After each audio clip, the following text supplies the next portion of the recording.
Dear President, my dear Major General Kiev Summit, dear ASEAN football friends, it is a great honor to congratulate you all. Also, some players played in Japan before, and I know them. I don't know the Indonesian national team can call the all players from the Euro. I don't know, but.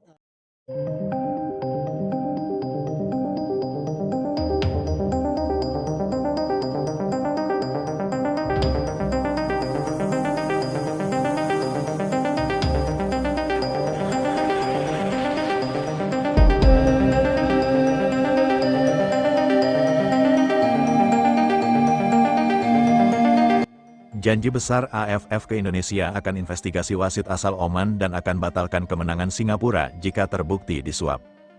Presiden AFF memohon agar Indo tetap di AFF dan jangan keluar.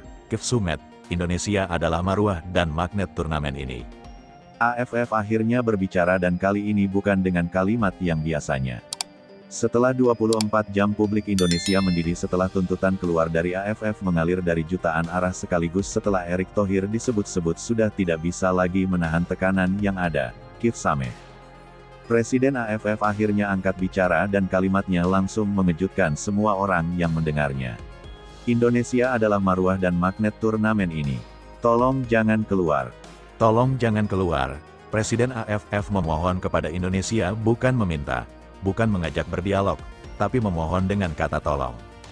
Dan kalimat itu sendiri sudah menjadi pengakuan terbesar yang pernah keluar dari mulut pejabat AFF manapun. Bahwa tanpa 270 juta penonton Indonesia, turnamen ini kehilangan denyut nadinya, bahwa selama ini Indonesia memang bukan peserta biasa. Indonesia adalah nyawa dari seluruh ekosistem bisnis yang bernama Piala AFF dan Kiev Summit baru mengatakannya sekarang setelah Indonesia sudah tersingkir di fase grup. Setelah wasit pilihan AFF sudah menghancurkan peluang Garuda, setelah semua drama yang sudah terjadi sepanjang turnamen ini, terlalu sedikit, terlalu terlambat.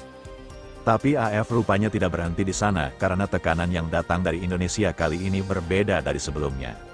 Lebih keras, lebih terorganisir, dan dengan nama Erick Thohir yang ada di belakangnya jauh lebih serius untuk diabaikan, AFF disebut-sebut resmi membuka investigasi terhadap Khalfan Al-Amuri.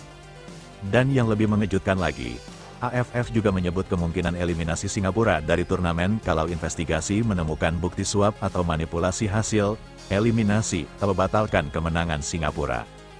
Tim yang baru saja lolos ke semifinal, tim yang 1 minggu lagi akan bermain di fase gugur.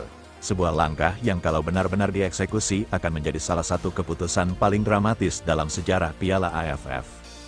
Tapi sebelum kita terlalu jauh ke sana, mari kita bicara tentang fakta yang sudah terkonfirmasi dan yang menjadi dasar dari seluruh kemarahan ini.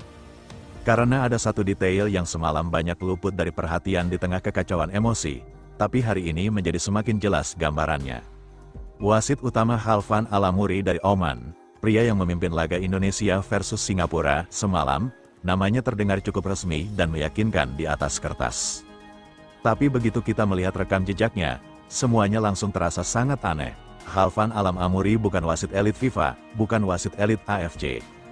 Dia lebih sering bertugas sebagai asisten wasit di kompetisi regional, bukan sebagai wasit utama di pertandingan internasional level tinggi. Ini bukan wasit yang biasa memimpin laga sekelas fase grup Piala AFF yang melibatkan Indonesia, tim dengan 270 juta pendukung dan sorotan internasional yang luar biasa besar. Ini adalah seseorang yang pengalamannya memimpin pertandingan di level tersebut sangat terbatas dan AFF memilihnya untuk memimpin laga paling krusial Indonesia di seluruh turnamen ini. Kenapa? Itu adalah pertanyaan yang sampai sekarang tidak ada jawaban resminya. Tapi ada satu nama lagi yang justru lebih mengejutkan dari Khalfan Al-Amuri sendiri, Pansa Chaisanit. Wasit VAR yang bertugas malam tadi, wanita asal Thailand yang memegang lisensi FIFA sejak 2017. Pengalamannya mencakup ASEAN Games 2018, semifinal Piala Asia Wanita 2022, dan Piala Dunia U17 2022. Dialah yang menginisiasi peninjauan ulang kartu merah Song Uyong, dialah yang meminta Khalfan Al-Amuri untuk melihat layar monitor di pinggir lapangan. Dialah yang komunikasinya dengan wasit utama berujung pada pembatalan kartu merah yang seharusnya mengubah seluruh jalannya pertandingan.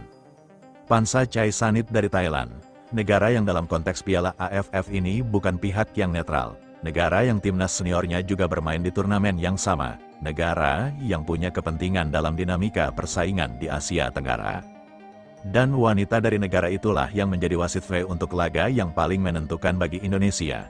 Ketika semua fakta itu disatukan, gambaran yang muncul sangat sulit dijelaskan sebagai serangkaian kebetulan yang tidak saling terkait. Wasit utama yang bukan elit, wasit VAR dari negara yang punya kepentingan, 3 keputusan kontroversial yang semuanya merugikan Indonesia. Dan hasilnya Indonesia tersingkir. Netizen Indonesia hari ini sudah jauh lebih tenang dari semalam, bukan karena marahnya meredah, tapi karena kemarahan itu sudah bertransformasi menjadi sesuatu yang jauh lebih dingin dan lebih berbahaya.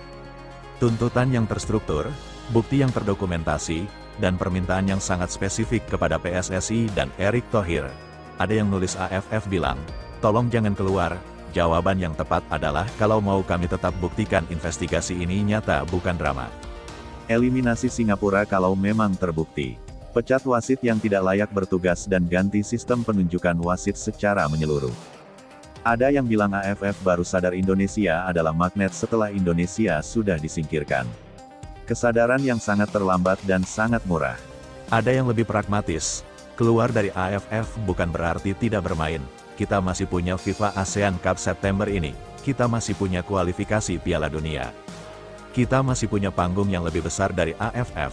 Dan ada yang paling banyak dibagikan hari ini, AFF butuh Indonesia lebih dari Indonesia butuh AFF. Dan sekarang, saatnya Indonesia menggunakan leverage. Itu leverage kata yang tepat untuk menggambarkan posisi Indonesia hari ini. Karena Kiev Sameh yang memohon agar Indonesia tidak keluar sudah secara tidak langsung mengakui bahwa kekuatan tawar Indonesia sangat besar dan kekuatan tawar itu tidak pernah digunakan dengan benar selama ini. Indonesia selalu hadir, Indonesia selalu berpartisipasi, Indonesia selalu membawa penonton dan uang ke dalam ekosistem AFF tanpa pernah benar-benar menuntut perlakuan yang setimpal. Mungkin sudah saatnya itu berubah.